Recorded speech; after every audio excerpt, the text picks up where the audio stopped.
Hello there. Imagine reshaping organizations across 60 plus cultures, steering billion-dollar transformations, and still staying unshakable true to your values. Welcome to the Boundary Breakers Collective, your weekly stop for inspiration on how to live your life unapologetically. I'm Helena Demuynck, I'm your host. I am a catalyst for smart, conscious women transforming. And today we welcome Lorraine Wrafter, a visionary global executive, boardroom strategist, and HR leader, renowned for reshaping organizations across 60 plus cultures. With experience spanning 5 countries, Lorraine masterfully drives cultural transformation, aligns strategy with purpose, and delivers sustainable results, all while championing ethical leadership. As a renewable energy board member and ESG certified leader, she bridges financial performance with workplace vitality. A fearless advocate for challenging norms, Lorraine empowers teams to embrace bold decisions, navigate complexity, and thrive through reinvention. So join us as she shares hard-won wisdom on maintaining power in male-dominated spaces, leveraging resilience, and rewriting the rules of success. Lorraine, welcome. It's an honor to Thank you. have you here. How are you doing? Thank you. Good, thank you. Where are you calling in from today? I'm here in Belgium on the Flemish side, so that's where I'm living currently. Okay, good. I'm calling in from the south of Spain, and I know it's a little bit better here for the time being, but let's just create high and warm energy together during this episode of the Boundary Breakers Collective. So, why do you consider yourself a boundary breaker? It was interesting. My parents, I was thinking about this. My parents had both a big impact on me. My father, first of all, taught me that you need to stand up to bullies. And two stories came to my mind. One was I was 5 years old, living in the States at the time, and the neighbor, Cynthia, was trying to bully me to do some stuff, and I didn't want to do it, so I gave her a whack and said no and went home. Now my father had seen it, and he took me then to the ice cream parlor as they had in the States, and I could have as much ice cream as I liked because the lesson was you have to stand up to bullies and fight your own battles. And I had Mm, another incident with him when I was living back in Ireland, and a boy, I was playing a game with some girls, and the boy, he started firing stones at us. So I went over, tackled him, dealt with him, and his parents came to the door later on that evening and asked for my father, and they told him what happened, and he said to them, "Okay, get Lorraine," brought me out. "Did you do this?" "Yes." And then what I always remember now is he put me beside the boy, and he was taller than me. And he just then said nothing. And then he said to them, "I will deal with Lorraine." And after they left, he gave me more pocket money. And again, he said, "You have to learn to fight your own battles in life." That really has stuck with me. And then my mother, she was being Irish and very much everybody is the same. So there's a phrase in Ireland, we all get the same feet of earth, 6 feet of earth. Or her other one, which I use a lot, is today's peacock could be tomorrow's feather duster. And it really is that it doesn't matter who you are, what level or what role you have, that we are the same. And she will go, my mother would go and speak to anyone and ask for anything. And if she needed to go to the President of Ireland, she'd have gone to the President of Ireland. So between the two, I developed, which I've heard people say to me, is I don't take no for an answer. So if I'm told no, that's when I have to find a way around it. So I think that's where that has come to challenge boundaries in the world. yeah, I like those stories, and they're pretty controversial in terms of that we as women or as little girls, we are generally taught to be nice, not to be disruptive, not to be confrontational, to keep our mouth shut. I'm maybe exaggerating a little bit, but I'm talking about our generations. And then having an upbringing where basically showing up for yourself and speaking your truth is validated. I can only imagine how powerful that must be in order to use that and maybe refine it a little bit as you grow into adultship and as you Yeah. grow into leadership. But I can only imagine how important that must be as like a belief system and being supported in that as a child. Yeah. We both know you have an enormous track record also in HR and in organizations. There is bullying. There is women that are afraid to use their voice, that are afraid to, or that basically are silenced or are Mm. ridiculized or whatever other strategy exists in order to make sure that we are not too difficult, as they call it.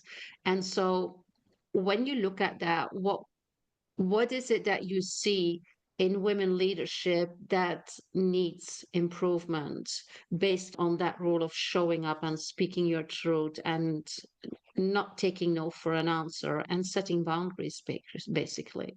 And the key is setting the boundary. And one of my first challenging roles, and I loved it, but it was a challenging role, was in the financial markets, dealing with traders who thought they were number one and everybody else was number three. There were some actually very, but you had to learn to stand your ground. And so the lesson I learned, and I said that, and I've said to this day to teams I work with, is you have to stop them from the first time they try to Mhm. bully you or whatever. If you don't put your foot down or whatever, then they will do it again until you put your foot down. So it's best if someone is not respecting you or not listening to you, finding the first opportunity to either let them know one to one or within the meeting or whatever that you're not going to put up with that. And Mhm. for me, I know it's different for all different women. For me, I had that strong. I don't know if it came from my father or that because bullies just trigger me in the sense I'm Mhm. not going to put up with this. And I can feel it even as I say it, what happens when that, right? It's I a think when physical you're, thing, even. yeah, and I think then they hear in your voice and the seriousness. But you also have to be able to argue your case. And also, the thing I've learned, as you were saying about working across 60 countries, and not just different nationalities, but different types of, say, job functions, you Uh-huh. have to speak their language. If it's engineers and widgets or finance people about finance or whatever, beans, you need to, I find that to speak their language to get them to listen. One of my female coaches, I would say, were also mentor and someone I worked with, she observed in me years ago that this female colleague came in and she said she gave me a verbal punch. I gave her a verbal punch back and she gave another one. And she said afterwards, the two of you weren't listening to each other, you weren't getting anywhere. And at that stage, I was thinking, no, I'm going to be true to myself. I will say what I think. But she did make me think. And that's when I changed to think, okay, how can I influence the person? And she said to me was, you need them to listen. So people will listen in different ways. You have to catch them or hook them in different ways. And so that was a good learning for me. And again, that's one I've shared with people too, is you have to change the approach. Particularly in HR, people will say, oh, the people side, the soft, whatever. But you have to speak to win people over on what makes sense or what's important to them. If it Mhm. is making the targets, and if you want to make those targets, we need to change these things for X, Y, and Z, or you won't meet those targets, then that's the language to use rather than saying, if you want to be a good leader and for people to lead and to follow you, that's not going to work with some people. So you need Mhm. to, what's going to be the motivator, the hook for them? And so when I'm working particularly with leaders or leadership teams, listen to say what's important to them. Where does their attention go? And use that then try and make up analogies or examples to get them to listen. Mhm. Yeah. I like that. In my work, I use a kind of combination between Six Styles, which is a leadership style model developed by Daniel Goldman, who is basically, I would say, the best known founder of emotional Yeah. intelligence, although that's not completely correct. And then the body of work of conversational intelligence, where you're talking about, like you say, building trust and having the conversations at a level and with an energy that is really also touching people's, not only their minds, their intellectual capacity, but also their hearts, so they can really engage and be committed, especially for long time sustainable collaborations. And this is actually what I hear you say in practice. It is about understanding what leadership style, what communication style will have the impact from a positive intention, of course, in the relationship, will have the impact that is needed in the organization to move forward or to create better things. But then we jumped from your childhood to being a leader. What is particularly interesting me is the choices you made once you were like in your teens in order to decide what studies you were going to Mhm. start and what to do with them at a later stage, because I know that there's a lot of successful career women, and yet there's a lot of women that stay stuck at a certain level, sometimes because of their own decision, but those decisions sometimes also are originated by the fact that they don't see the possibilities or the opportunities because they're not there or they're not communicated. When we go back to your youth, what Mhm. happened there in order to make the choices that basically led to where you are now? I didn't know what I wanted to do when I was leaving school. So what I did was to keep my options open. I did business at the University of Limerick. And there, then you could specialize after the first year or two into either finance, marketing, public relations, I think. And yeah, it wasn't called human resources then, it was called personnel management. And the reason I went down the human resource route was really I liked law and actually the economic side too, but I liked the law. And then we did role plays in dealing with management and unions and things. And I liked that. So I decided, okay, I'll do human resources. And so that's what I ended up specializing in while I was at university.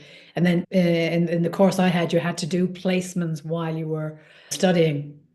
And so I did two placements in human resources.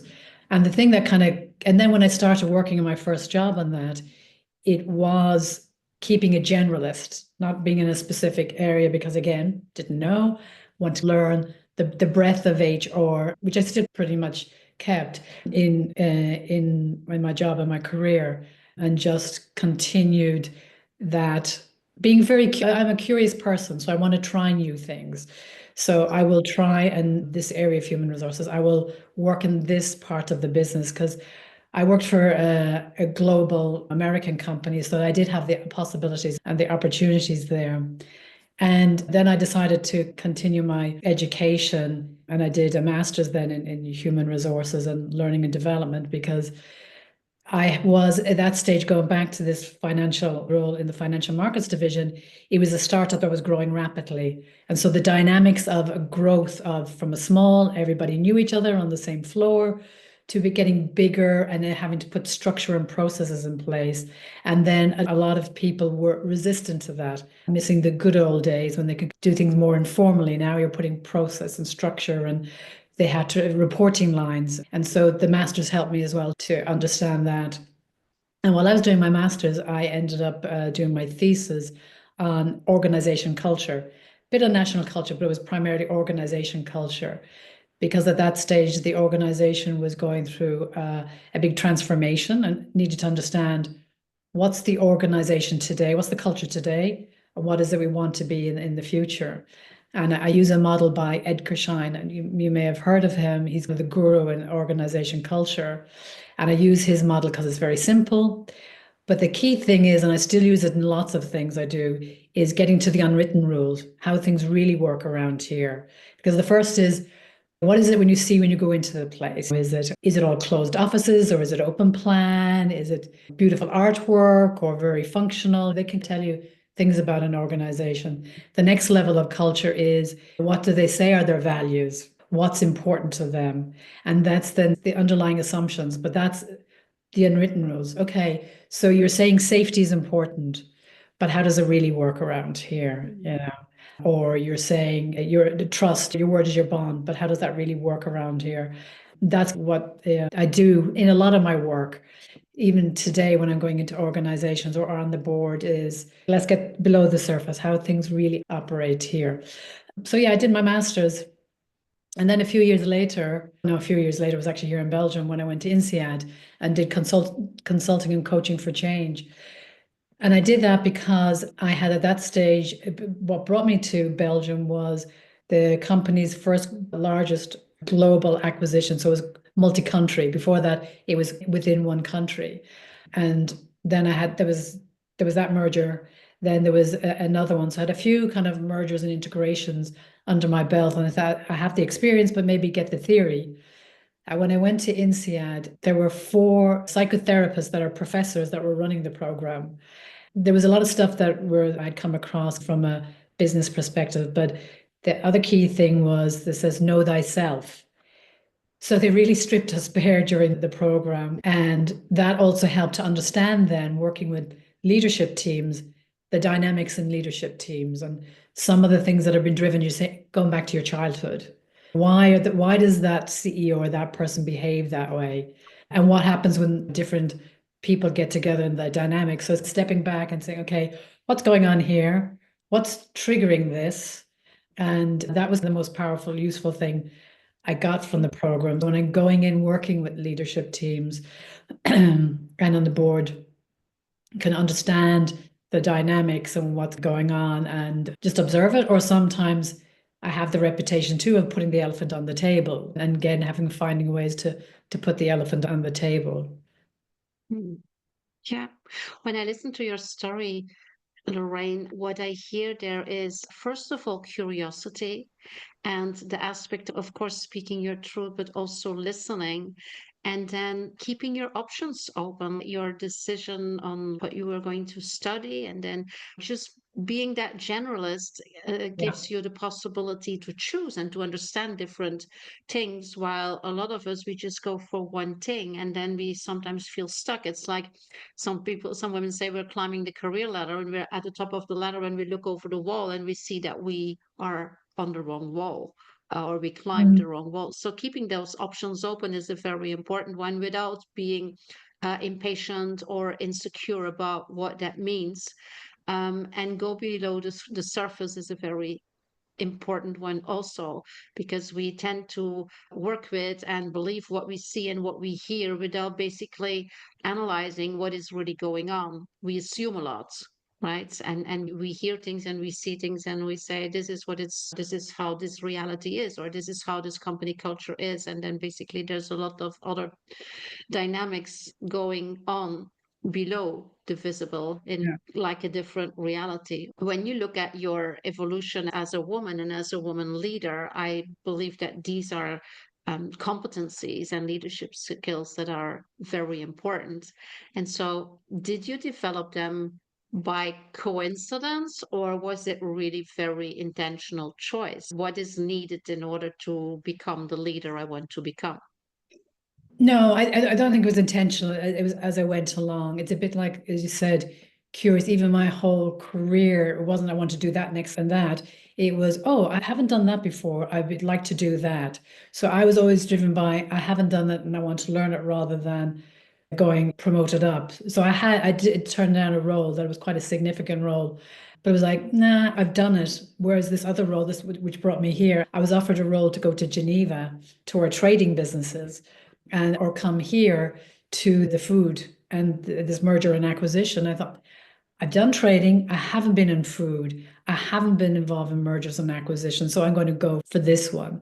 So Mm. I'm usually being driven that way intentionally. And I've generally as well in my leadership style, that's just evolved over experiences I had about or people. One of my first managers was actually the worst manager I ever had, but actually the best manager in the sense I learned everything not to do. I learned everything what not to do from him. Mm. Because then my Mm. next manager was, and I mentioned her earlier, she was my manager and a mentor. It was like night and day. It was completely different. So I understood, what the difference and the power of having a poor manager versus an empowering manager. And so from that, I was like, okay, I'm going to take mostly what I've learned from her. There's still one or two things I would take from him as I develop my own. And other people I'd see around in organization or externally, everything down to, wow, they're a great presenter. What can I learn from them? And maybe sometimes even speaking to them afterwards. And again, that's the mother side coming at me now. I'm curious, I'll go up and I'll ask. And some people say, you can't go and ask that. And I said, yes, yeah, I can. And I would. So I'm not afraid to ask or to dig. Again, hopefully most of the time I have learned as well to tone my style a bit because what is what you get. And I am direct and open. But again, working across 60 countries, you have to learn to develop your style for those that are more indirect versus direct and the different personalities, etc. Yeah. But so I hear you say that you had also, or maybe still have, different role models, basically depending on different leadership styles or capacities or strengths or whatever that Yeah. you were basically working with in order to grow yourself as a leader on the different aspects or facets that you needed as a leader. Yeah. So when I do some interim work and some consulting projects like that, and I will always start and I'll say with what is what you get. I like to question things. I'll play devil's advocate. I love playing devil's advocate, and I tell them that up front until they know me. And I also say that I can change my mind. I can have a strong view in something, but I can change my mind if I get a piece of information that really makes look at it different. Because sometimes people in the past would say, "But you last week didn't agree with this." Yeah, but now you give me this piece of information, and it's completely different. So yeah, now I've changed rather than I will stick to my original view. And I also I can be wrong. I have been wrong. I've done things wrong, and so that's okay too. That was a Mhm. bit harder to learn, particularly when I moved to the UK. Being an Irish woman coming in the 90s to the UK, the IRA was still bombing and that. And often I would be the only woman and only Irish person in a meeting. And I was there one day when they were talking about hiring these graduates and they're going to hire a couple of Irish graduates. And the senior guy in the room said, "Oh, we can't be hiring them because people think we're hiring Irish." And the whole room went silent. And he looked at me, "I know exactly what you mean. And thank you for expressing it so I don't have to guess what you think." Yeah. Mhm. Yeah, that's a nice one to answer also. Yeah, and so when you look at these cultural or national biases that we all have Yeah. them, especially in moments where we're not really conscious or aware because we're under stress or whatever reason, or because we've never learned it. What would be your advice to women when they are sitting in a meeting room like that? And hearing things where they say, "Whoa, is this really what I'm hearing? Can this be said like this, or can this be taught like this?" So a lot of women say, "We're just stuck. We don't know what to say, so we don't say anything," and that's basically not helping the situation. So what would be your advice there? That is like doable or actionable for women that are a little bit less assertive. Uh, I suppose one of the things, and you said it there yourself, was I've done is to clarify what they've said. And sometimes when the person hears it back, they're, well, actually, no, I don't mean it like that. I mean it like this. I say, okay. So sometimes it's just a clarification of it. Sometimes it has been, and I've had to say, that is not appropriate to say, or that is incorrect. But again, that for me is coming from the strong of the bullying thing coming. It's not necessarily bullying. It was like, hold on, that's not fair. That you can't be saying that. For women that are maybe a bit less confident in those situations, I think maybe for the if they have an opportunity, maybe the first time is to observe and see and listen as much to what's going on and what was it that wasn't comfortable for them. And then the next time going back to the meeting and finding an opportunity to be able to express it. I say, so actually in that last meeting, or if something up similar comes up in that meeting, to use that as an opportunity. You've rehearsed it before. As I think of it now, there's been one or two situations where I wasn't happy with that. I didn't say anything because I wasn't sure, but I rehearsed in mind so that the next time I go in and there's an opportunity, then I'll say it. There are times as well where I go, damn, I should have said that now when I had the opportunity, or I didn't think quick enough. But that happens to all of us. You can be suddenly, I can be suddenly Exactly. surprised or stunned by something. I go, okay. But Mm. usually then with me, it's right. I have to get back and make sure they get this point across, whether it's one to one in there on an email or whatever, if I feel. But again, doing it in a constructive way too, without the emotion in it, because yeah, we've all heard it sometimes. And wouldn't you generally be said of me being an emotional female? Some will say that. Yeah. So I learned as well for my first, Sorry. from, We'll cut this.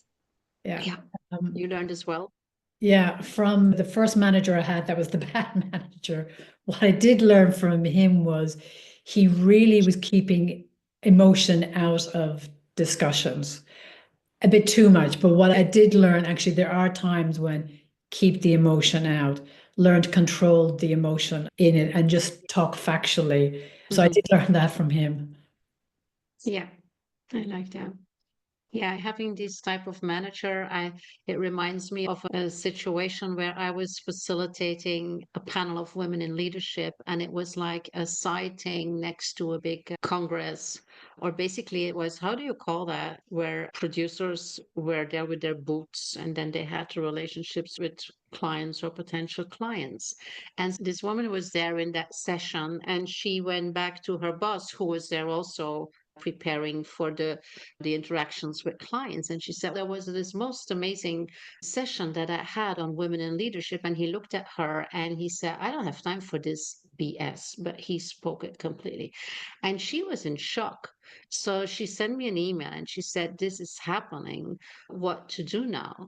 And I said, like you said, it's important to have a conversation in Mm. order to make clear that this is basically not the behavior that you expect and that you deserve from your boss, because he's not only your boss in terms of your responsibilities, but he's also your coach and mentor, like you had your second Mm. boss in your career. Not everybody is that lucky, although I'm not sure if it's luck. But she gave up. She said, no, I'm not going to do that. And that means that there was a lot of resentment, because you don't get rid of that, right? If you don't express it, it's just in your body. And it is also contributing to that inner glass ceiling that we create for ourselves, because there's a lot to say about the glass ceilings, and there are in corporates, but we also create our inner glass ceiling. And one of the things that is helping is these unsolved situations that contribute to, no, I'm not going to say this, no, I'm not going to ask this, no, I'm not going to proceed with this, no, I'm not going to ask for the promotion, because that is then what happens. I'm not going to ask for the promotion, or I'm not going to ask to be assigned to another project or another country or whatever. And so we just are silent and nice and not bothering anybody except ourselves, basically. That, does that make sense? Do you recognize that? I can Yeah, it imagine that does. it does And not I've heard affect that. you, but I've heard that comment about, oh, this bullshit about female leadership. And again, in those different cases, I would say, I would speak to them afterwards or whatever. And if I knew they're the daughter, or do I even say, hey, imagine you're the only man in the room. And there was a guy mhm. actually that I worked with. He actually decided he was going to temporarily head up global human resources, and he was dealing with the diversity and inclusion piece. And he had a daughter that was working. So he said that was one of the reasons he wanted to make sure that it made it easier for her. But he never was really authentic. And then one day he was asked to attend this women's meeting in the States, and there was 80 women, and he was the only man. And he said suddenly he got it. Now he understood when there was just one woman, it might be 8, 10, 20 men. He suddenly got it. And he was then a real advocate then for it afterwards because of that, because of his experience. And I use that as well with men to say, okay, so imagine you're the only man in that department or that leadership team or whatever, and make them look at it from a different angle. Or they don't have any daughter, a niece, or if they're still too young, just, yeah, look at it then from themselves. So I try and get them to look at it differently. I think that's a very good. That just nails it, right? You don't even have to say anything else. Just ask them to put themselves in shoes and experience it. And I guess most of them will understand what we are confronted with. Now, I see a lot of women at higher levels who say, I never had a problem with that. I don't know what you're talking about. A lot of them do it to themselves, which is basically very discouraging for younger talent and for emerging leaders that do experience that. I believe that most of them just have adapted and adopted Yeah. the very masculine leadership style. And there's nothing wrong with that. It's just that if we can kind of balance it or combine it with feminine leadership styles and capacity that is making things complete in terms of how we interact with the world, how we interact with clients, with stakeholders, with teams. What's your I opinion about that? About yeah. that? Yeah, the not using the possibility of paying it forward and giving it back, basically, and be a mentor and a real role model for the ones that are sometimes struggling. First of all, I would really doubt that the person that the woman that says, "Pff, I never experienced that." That'd be my first thing. I go, really? Mm. I wouldn't believe it. And as you say, then they have developed maybe more masculine skills or side. And but that also doesn't help with their leadership style, both with men or women, because Mhm. the women that kind of become more masculine in that way, at least in my experience and those that I've observed, they struggle. They either struggle and have a literally a breakdown, or they just struggle because they're not intentionally alienating, but because they're not they're really themselves, because they're taking on maybe more of we have masculine in us too, but they take on a bit more of it. They've generally struggled in it. And I've coached a few women, both in my role internally as well as externally, on that. Who are, if you're taking on this, who's the real, and peeling that back and what really upsets you. And which is a bit similar, as I was saying, to the culture thing, is getting underneath. Okay, what's really going on? As we were speaking there's a particular woman that was coming into my mind. She was got to quite a level, and she'd been very ambitious to get there. And when she got to that level, it didn't work for her. And it didn't work because of that style and approach. Yeah, at that particular role and what it needed, and needing strong leadership. Yeah, it just didn't work. And so she didn't last long in that role. Mhm. Yeah. I think it's so important that we really understand who we are, what our strengths are, what our capacities are, and stay true to that. If not, it's like walking around in shoes that are too small and you're like Good kind of analogy. suffering all the time because it's not you're not basically free to be and yeah, free to be who you really are and free to bring your gifts to the world. It's like we have to hide or some of our gifts and then overdo or overact on other strengths that we have. But it's like developing one arm in exercise. You have tennissers, for example, they have this one very strong arm Yeah, and the rest is not developed. While it also has a lot of added value, it's about understanding that worked as a complete yeah. authentic woman. And I would say if the organization does not allow you to do that, then maybe it's time to find another organization, because if not, you are playing a game basically or wearing a mask for a lot of hours in your day, right? Yeah, but I think though that really varies from culture to culture as well. Midwest America, you think America very up, they're two faces, and they said it themselves. They had the work face and the outside. Parts of Asia as well is similar too. They have the way they behave and act within the Western environment and then going back to their own environment. And as well, like in France and in Germany, and that where you have the vous and the tu and so forth, that formality also kind of changes. There is, can you be 100% yourself all the time? No, sometimes you have to adapt to the environment you're in, but it's how much do you adapt? How much do you give up? So when it was coming to the Yeah. time that I was leaving this global organization, one of the reasons I decided to leave was it was getting more stifled in the sense of how they wanted you to behave. As you went up more senior, the politics of what you say or what you don't say, let me see your presentation.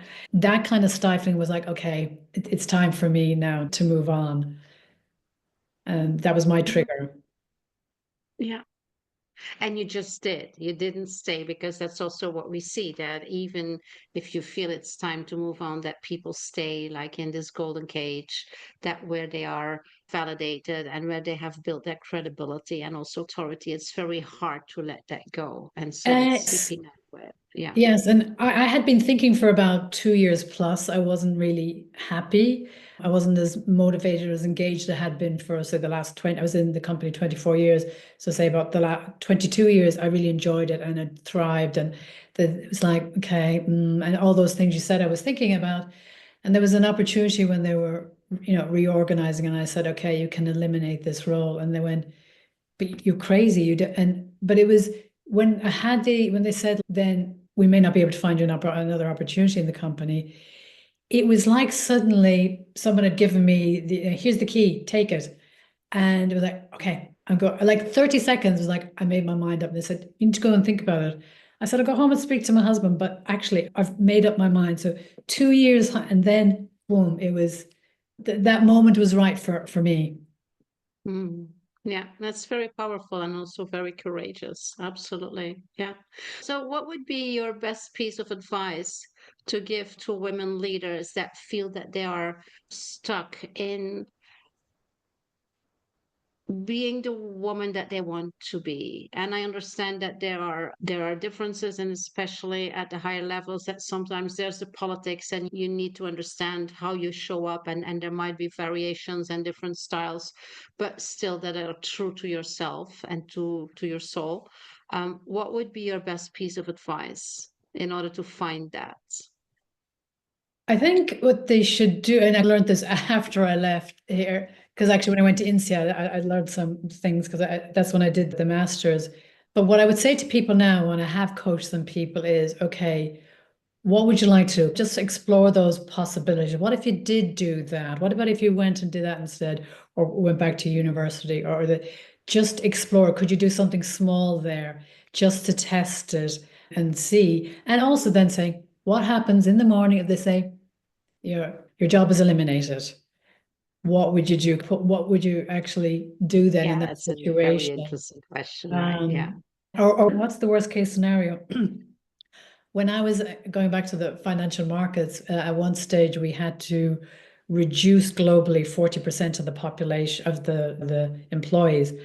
And so my team and even myself, I didn't know if I would have a role at the end of it. And so we were all concerned as, okay, let's just brainstorm what's the worst, case scenario for all of us if we lost our job, etc. And the worst case I almost came up with was have to move back in with my parents. Is that really bad compared to being homeless on the streets? No, it's not that bad. And it freed then, okay, that's the worst. Yeah. That isn't that Yeah. bad. Yeah. Because Yeah. sometimes I I think we make it worse than we need to. So it's actually making them do that. So I've done that exercise a few times too. Is get let's go to the worst case scenario. Mhm. Yeah. These are very good questions because they take us away from our fight or flight modus when something distressful happens or things come at us and we didn't expect it, and we become anxious or scared and fear. Then we have our fight modus, Yeah. or paralyzed modus activated. And when you start asking these questions, basically what we do is we are activating our prefrontal cortex, where there's a lot of possibility and creativity and trust and confidence and interaction, and that makes it a completely different story. And this is just like the neuroscience behind this, but these open questions, especially like what's the worst case. But there's other questions like you say, what if we did know? Because sometimes people say, I don't know, I have no clue. What if you did know? And that's like a kind of strange question, right? And that's very disruptive. And people start to see, and it is about, like you already said, curiosity and seeing opportunities and possibilities based on knowing your strengths, right? And also basically building your community of support, knowing where your Yeah. resources are in all different levels or areas. And yeah, I like that. What's the worst that can happen? Actually, I that's a question I ask myself also now and then. In if you have to make a decision where you feel a little bit you're going out of your comfort zone, but I guess out of your comfort zone is where the magic happens. In your Yes. comfort zone, nothing happens, right? If there was somebody I was reading, if you are successful all the time, then you have never failed, then you never came out of your comfort zone, because that means that you only did the things that you were sure that would work. And even then, sometimes there's external situations, of course. But I think the concept, it is about, like you say, doing bold things and making moves that are away from the standard path, Yeah. be it a career path or life path, that is making our life so valuable and interesting, right? If you could name your superpower, what would that be? My superpower. I think my superpower is that it goes back to I won't put up with bullies, and that it doesn't have to be bully as in actually a person, but it's something that I feel is pressing against me. Then that, and I say again, I can feel it as I'm talking, that it is, I'm going to push back on that. I'm not going to accept that. And that also comes back to I'm not going to, no, I'm not going to take no for an answer. So I think that would be generally my superpower. Yeah. Yeah. If you could develop one, like a more mythical one, like people say, I wish I could fly or I wish I could do very special things, what would that be for you? That's a very good question. Never thought of that one. I think the superpower would be I'm fascinated by the universe. Yeah. And to be able to get around the universe very easily without a spaceship or whatever and find other life out there because I believe we cannot be the only life form, Oh, whatever it is, out there. But yeah. I would like, again, that comes to the curiosity piece. Yeah, to be able to go off to other planets in other solar systems. Yeah. Oh, I would go with you. I would go with you. That's absolutely something extremely interesting and maybe a little bit scary also. But you just imagine, I'm thinking Yeah. of Star Trek, where you had the beam me up, Scotty, and you were just beamed up and you appeared on another planet Yes. without anything going wrong. That would be amazing indeed, in order to explore what else there is. And it's like you say, again, an element of your curiosity and also an element of looking for growth, looking for potential and for possibility. And I like that. I think as a final thing for our episode today, potential and possibility and courage and curiosity are guidelines that we all should develop and that we all should look for mentors to help us do that in order to really create a life that we want for ourselves and to be the role models for others. Because I said this before, but we are all role models. Yeah. You mentioned, what if you were the only man in the room, or what if it was your daughter? But also, as women, our daughters are looking at us and our sons as well. How is femininity, how is female leadership, how are women positioning themselves? And it's also for your teams, it's also in the communities. I think it's very important that we are aware of the fact that how we show up has a tremendous impact on humanity in general. And that for me is a very important thing to keep in my mind in terms of what decisions I make, what choices I make, how I show up, and how, like you say, I don't want to be kept mouth shut and kept small, because that's absolutely not how we're going to change the world. That's, yeah. Yeah, it'd be very hard to keep my mouth shut. It has got me into trouble a few times, but Some trouble is not too bad. Yeah. So, final thoughts, Lorraine, final message also for our audience. I think actually, as we're getting older, sometimes, and then the curiosity, I see it in myself that I have it, and I see that others are losing it. And I would say, I think always stay curious, because I always say as well about the inner child within you. They're all you, they're all the different stages of you. And just keep curious, think of the possibilities you say, and be open rather than letting it to start, oh, I'm getting this age or whatever, and it closing in rather than it can still be open. Just there's still lots of possibilities there out there. Absolutely. I love that. And it reminds me of something that I was recently reading about what Joe Dispenza said about the brain plasticity and also cell regeneration. And I cannot go too deep into that. We don't have the time for that. But he says, when we grow older and we stop or we start losing our curiosity, and we start basically making our world smaller and smaller, which is happening where we feel that we don't contribute anymore, or we don't add value anymore, or we don't have impact. It's we are basically also telling our body to grow old, because as long as you stay curious, as long as you have energy, as long as you have a passion and a mission, your mind, your heart, and your soul are alive. And people say, hey, you have a lot of energy, how do you do that? I don't know. I don't do energy. This energy is just radiating because of all the other things that I do and that I'm interested in and things like that. And I believe that is a very strong mindset in order to keep growing, to keep evolving. It's not because you're 50 or 60 that you cannot contribute anymore, on contrary, or that you have no impact anymore. And the system is designed, especially in the Western world, that as of 60, you're supposed to step down.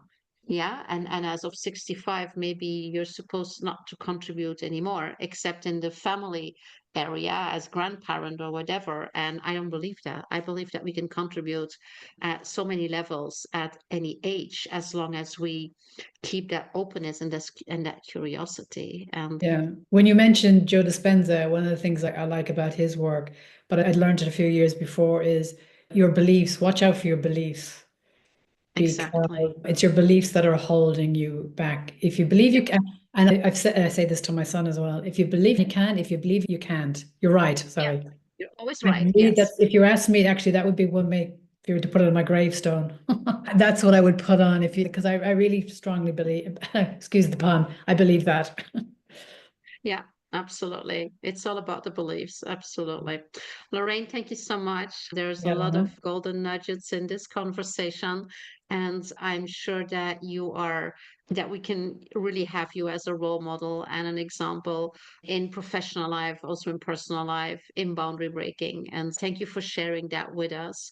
We Thank will you. make sure that your contact information is also in the show notes. So if women want to reach out to you, Yeah. have because they want some more information or they want to connect with you in a different way, then they will be able to. So thank you so much for being here, for sharing your thoughts, and wishing you a lot more adventures and curiosity and potentiality. Thank you. Thank you. Thank you. Bye bye.